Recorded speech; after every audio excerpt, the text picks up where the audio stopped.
आज हम ratios analysis जो है वो टॉपिक पढ़ना शुरू करेंगे।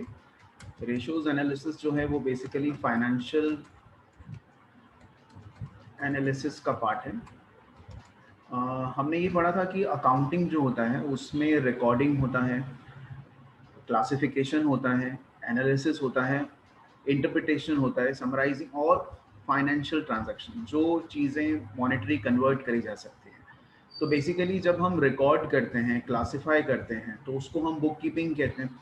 और रिकॉर्डिंग एनालिसिस के बाद हम समराइजिंग करते हैं और फिर उसका एनालिसिस करना शुरू करते हैं। हम जो स्टेटमेंट्स बनाते हैं, profit and loss balance sheet हमारे ईयर एंड में, तो उसके डेटा को फिर हम एनालिसिस करना शुरू करते हैं कि अब जो हमें प्रॉफिट हुआ है उससे हमें क्या इंफॉर्मेशन मिल रही है, हमारे पास कितना कैश इन हैंड और कैश एट बैंक है, उससे हमें क्या इंफॉर्मेशन मिलती है, हमारे पास कितना लिक्विडिटी पोजीशन, लिक्विडिटी मतलब कितना कैश पोजीशन है, हमारी शॉर्ट टर्म फाइनेंशियल पोजीशन कैसी है, शॉर्ट टर्म मतलब हमारे एक साल के अंदर अंदर हम क्या वर्थ रखते हैं, लॉन्ग टर्म फाइनेंशियल पोजीशन क्या है।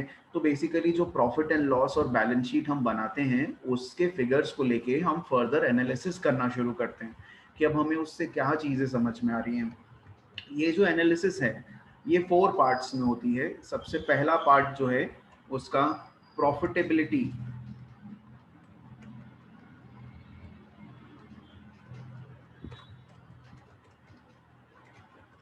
प्रॉफिटेबिलिटी एनालिसिस है। प्रॉफिटेबिलिटी एनालिसिस में हम रिलेटेड टू प्रॉफिट एनालाइज करते हैं। किस चीज़ को?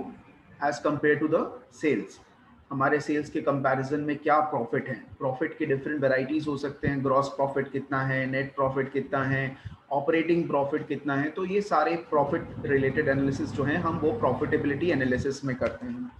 सेकेंड चीज़ जो हम करते हैं वो लिक्विडिटी पोजिशंस में करते हैं। लिक्विडिटी रेशोज कहलाएंगे। लिक्विडिटी रेशियोज जो हैं वो basically short term financial position को जज करने के लिए किया जाती है। शॉर्ट टर्म फाइनेंशियल पोजीशन के लिए किया जाता है। थर्ड जो है वो रिलेटेड टू टर्नओवर रेशियो है।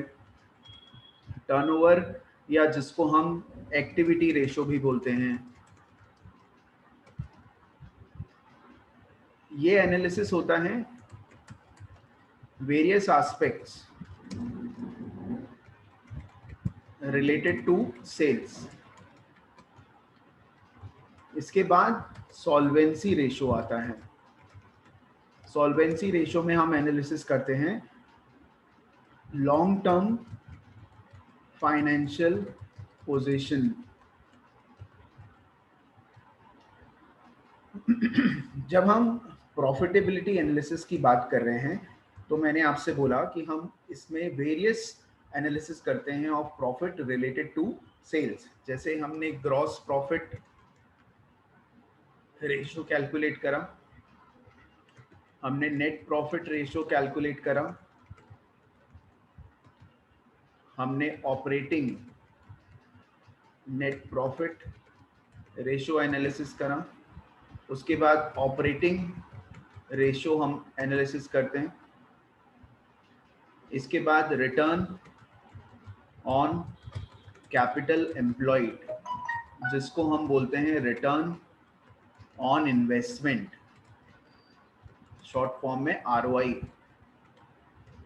ये हम एनालिसिस करते हैं। तो various aspects related to profit हमारा एनालिसिस जो है वो ग्रॉस प्रॉफिटेबिलिटी रेशियो में होता है।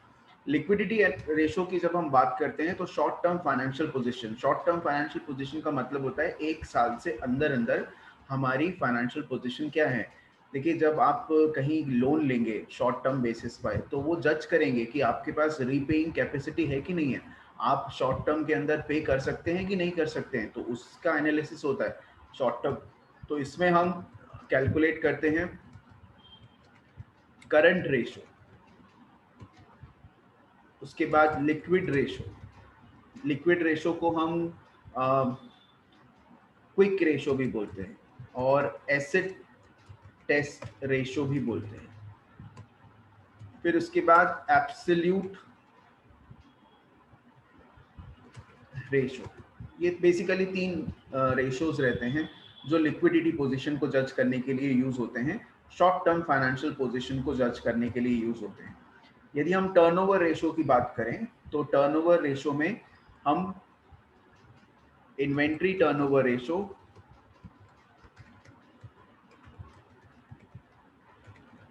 इसको हम स्टॉक टर्नओवर रेशो भी बोलते हैं। इसके बाद वर्किंग कैपिटल टर्नओवर रेशो, इसके बाद debtors turnover ratio, creditors turnover ratio. Debtors turnover ratio को हम ट्रेड रिसीवेबल्स टर्नओवर रेशो भी बोलते हैं, डेटर्स का ही दूसरा नाम है। और इसी तरह से क्रेडिटर्स को हम अकाउंट पेबल टर्नओवर रेशो भी बोलते हैं। फिर fix assets turnover ratio, current assets turnover ratio. तो ये डिफरेंट टाइप्स ऑफ रेशोज हैं जो हम यूज करते हैं सेल्स को एनालिसिस करने के लिए। एट द सेम टाइम हम जो हम क्रेडिट दे रहे हैं डेटर्स को और जो हम क्रेडिट ले रहे हैं अपने क्रेडिटर्स से कितने टाइम पीरियड का, तो उसको कैलकुलेट करने के लिए भी हम एक रेशो कैलकुलेट कर सकते हैं जो है डेटर्स टर्नओवर रेशो। और इसी तरह से payable turnover ratio. Debtors turnover ratio, debtors collection ratio. Turnover तो हमने ऊपर लिख लिया, डेटर्स कलेक्शन रेशो जो है उसमें हम टाइम पीरियड कैलकुलेट करते हैं, कितने टाइम पीरियड का हमने क्रेडिट दिया है, time period of credit given to customers. And payable collection period,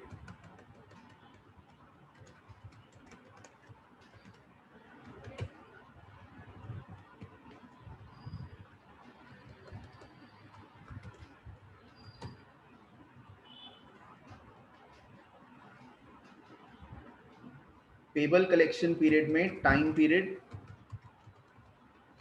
जो हमें मिलता है रिसीव्ड फ्रॉम सप्लायर्स, जो हमारे सप्लायर्स हैं उनसे जो हमें टाइम पीरियड मिल रहा है वो बेसिकली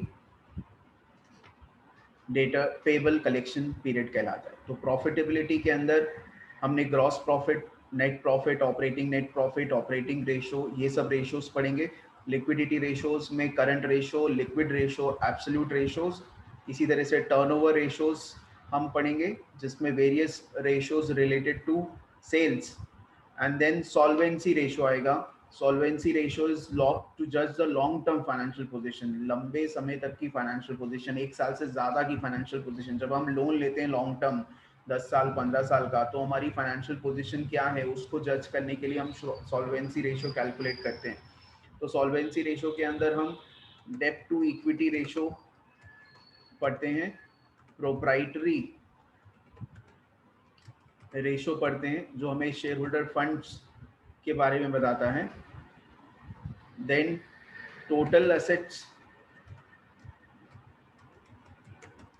टू डेब्ट ratio, then interest coverage ratio. ये कुछ बेसिक रेशोज हैं जो हम इन रेशोज एनालिसिस के चैप्टर में कवर करेंगे। और बेसिकली 4 पार्ट्स में हमने इसको डिवाइड किया है रेशोज के पूरे टॉपिक को।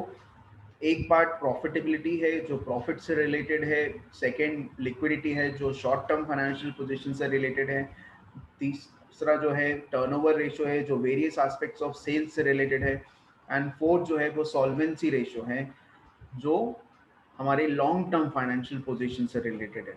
हमारे नेक्स्ट लेक्चर में हम इसको डिटेल में 1 बाय 1 एक एक चैप्टर को, एक एक रेशो को कवर करते हैं। Okay then.